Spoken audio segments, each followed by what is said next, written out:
নমস্কাৰ বন্ধুসকল, স্বাগতম জনাই পুনৰ আহিছোঁ মোৰ YouTube channel RMT A to Z info. আজি লৈ আহিছোঁ আপোনালোকৰ কাৰণে বিগ আপডেট। আজিৰ আপডেটটো হৈছে যে যোৱাকালি যিখন নতুন বাজেট প্ৰকাশ পাইছে, সেইখন বাজেটত চৰকাৰে কি কাম কৰিব আপোনালোকক এটা এটাকৈ দেখাই যাম। আপোনালোকে অলপো স্কিপ নকৰি শেষলৈকে চাই যাওক।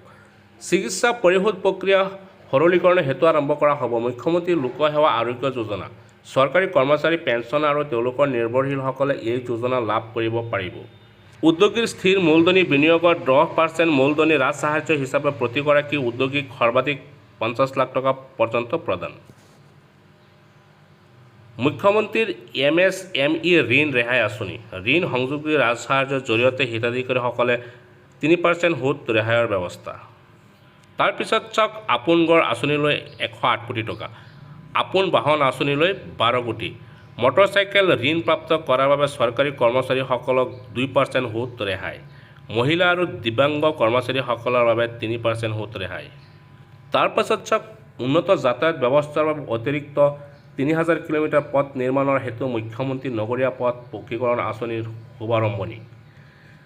লোক নিৰ্মাণ বিভাগৰ অধীনত পথ আৰু ভৱনৰ ৰূপত আন্তঃগাঁথনিৰ বিকাশৰ বাবে বিভিন্ন শিতানত 15,102 কোটি টকা।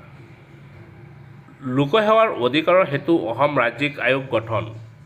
নিৰ্ধাৰিত সময়ৰ ভিতৰত অধিসূচিত সেৱা প্ৰদানত ব্যৰ্থ হোৱা মনোনীত ৰাজহুৱা কৰ্মচাৰীসকলক শাস্তি দিয়াৰ ক্ষমতাও থাকিব।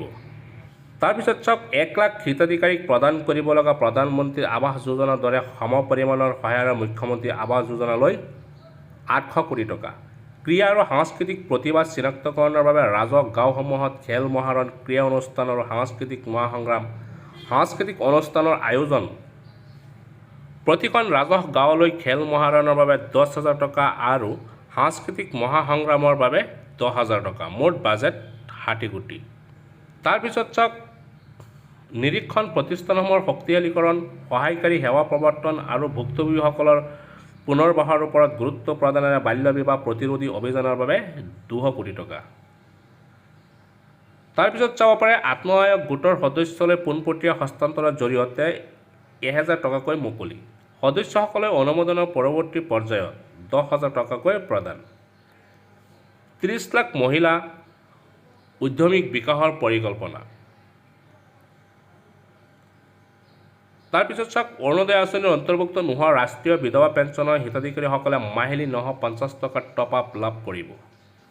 ডিয়াৰ ভিউৱাৰ্ছ, ইয়াতে চাওক গাঁও প্ৰতিষ্ঠা দিৱস উদযাপন কৰাৰ বাবে প্ৰতিখন গাঁৱলৈ 5,000 টকা আগবঢ়োৱা হ'ব। তাৰপিছত চাওক অসম দৰ্শন আঁচনিলৈ 180 কোটি টকা। ইয়াতে চাওক পোনপ্ৰথমে 8,000 নতুন নামঘৰ। তাৰপিছত চাওক প্ৰতি ধৰ্মীয় অনুষ্ঠানলৈ 2.5 লাখ টকাকৈ প্ৰদান। ইয়াত চাওক 100 বছৰ অধিক পুৰণি ধৰ্মীয় অনুষ্ঠানলৈ 15 লাখ টকা। কামাখ্যা কৰিডৰৰ বিকাশ, ৰংঘৰত পৰ্যটনৰ সুবিধা বিকাশৰ বাবে 107 কোটি টকা। মাটিয়াবাগ ৰাজপ্ৰসাদক সংগ্ৰহালয় ৰূপান্তৰ।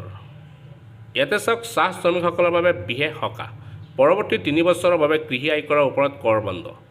চাহ বাগিচাৰ শ্ৰমিক লাইনৰ আন্তঃগাঁথনি বিকাশ। এককালীন পৰিমাপ হিচাপে লাইনত বাস কৰা শ্ৰমিক পৰিয়ালসমূহৰ বকেয়া বিদ্যুতৰ পৰিমাণ ৰেহাই। বাজেট আবণ্টন 150 কোটি। চাহ বাগিচা অঞ্চলৰ গৰ্ভৱতী মহিলাৰ অনুকম্পামূলক ধনৰ পৰিমাণ 12,000 টকাৰ পৰা 15,000 টকালৈ বৃদ্ধি কৰা হ'ব। ইয়াৰ পিছত চাওক আন্তঃগাঁথনি নিৰ্মাণ, নৱীকৰণ, বিদ্যালয় উন্নীতকৰণ, চাহ বাগিচা অঞ্চলত উচ্চ মাধ্যমিক বিদ্যালয় স্থাপন ইত্যাদিৰ বাবে প্ৰজ্ঞাভাৰতীলৈ 2500 কোটি টকা। নগৰীয়া জনসাধাৰণৰ বাবে সুলভ আৰু মানৱ সম্পন্ন স্বাস্থ্যসেৱা প্ৰদানৰ অৰ্থে অসম নগৰ স্বাস্থ্য অভিযান আৰম্ভ কৰা হ'ব। অসম চাহ উদ্যোগ বিশেষ উদগনি আঁচনিলৈ 2020লৈ 100 কোটি টকা। অৰ্থডক্স চাহ আৰু বিশেষ চাহ উৎপাদনৰ বাবে প্ৰতি কিলোগ্ৰামত 12 টকাৰ বৰ্ধিত ৰাজ সাহায্য। ইয়াতে চাওক অসম মাইক্ৰ' ফাইনেন্স উদগনি আৰু সকাহ আঁচনিলৈ 500 কোটি টকা। NPA হিচাপে বিবেচিত হোৱা হিতাধিকাৰীসকলক ইয়াৰ জৰিয়তে লাভান্বিত হ'ব। এই ক্ষেত্ৰত 25,000 টকালৈ ঋণ লোৱাসকলক অগ্ৰাধিকাৰ প্ৰদান কৰা হ'ব। অৰুণোদয় আঁচনিৰ বাবে 3,240 কোটি টকা আবণ্টন। ইয়াৰ জৰিয়তে বিদ্যমান আঁচনিৰ মাহিলী আদায়কৃত ধনৰাশি 150 টকা বৃদ্ধিৰে 1,250 টকাৰ পৰা 1,400 টকা কৰা হ'ব। মে' মাহৰ ভিতৰত অন্য 40,000 নিযুক্তি প্ৰদান। বাকী থকা 18,000 নিযুক্তি পৰ্যায়ক্ৰমে সম্পন্ন কৰাৰ ব্যৱস্থা। ইতিমধ্যে 42,000 প্ৰাৰ্থীক বিভিন্ন চৰকাৰী বিভাগত নিযুক্তি প্ৰদান। আন্তঃবিভাগীয় পৰ্যায়ত কৰ্মচাৰীৰ গতিশীলতা নিশ্চিত কৰিবলৈ নতুন আইন প্ৰৱৰ্তন। দৰিদ্ৰতা নিবাৰণ। দৰিদ্ৰতা দূৰীকৰণৰ 4 পন্থা। প্ৰথমটো হৈছে অৰুণোদয়, মাহিলী ধনৰাশি 150 টকা বৃদ্ধিৰে 14 টকালৈ বৃদ্ধি, আবণ্টন 3,420 কোটি টকা। তাৰপাছত চাওক মুখ্যমন্ত্ৰী আয়ুষ্মান অসম যোজনা। ইয়াতে লিখিছে দেশৰ আটাইতকৈ ডাঙৰ স্বাস্থ্য বীমা আঁচনি, 27 লাখ পৰিয়ালৰ বাবে 5 লাখ টকালৈকে নগদবিহীন চিকিৎসা, ৰেচন কাৰ্ড থকা পৰিয়ালক 100% সামৰি লোৱাৰ লক্ষ্য, আবণ্টন 135 কোটি টকা। তাৰপিছত চাওক খাদ্য সুৰক্ষা নিশ্চিত। ৰাষ্ট্ৰীয় খাদ্য সুৰক্ষা আঁচনিৰ অধীনত 40 লাখ নতুন হিতাধিকাৰীক সামৰি লোৱা হ'ব। এক ৰাষ্ট্ৰ এক ৰেচন কাৰ্ড আঁচনিৰ অধীনত নতুন ৰেচন কাৰ্ড প্ৰদান কৰা হ'ব, আবণ্টন 404.94 কোটি টকা। তাৰপিছত চাওক মুখ্যমন্ত্ৰী আৱাস যোজনা, প্ৰধানমন্ত্ৰী আৱাস যোজনা সমপৰিমাণৰ আৰ্থিক সাহায্য প্ৰদান, 1 লাখ পৰিয়ালৰ সামৰি লোৱাৰ লক্ষ্য, আবণ্টন 800 কোটি টকা। তো বন্ধুসকল 2023 বৰ্ষৰ যোৱাকালিৰ নতুন বাজেটত এইখিনি আছিলে। বন্ধুসকল ভিডিঅ'টো কেনে লাগিছে কমেণ্টৰ জৰিয়তে জনাব। যদি ভাল লাগিছে তেতিয়াহ'লে শ্বেয়াৰ কৰি দিব।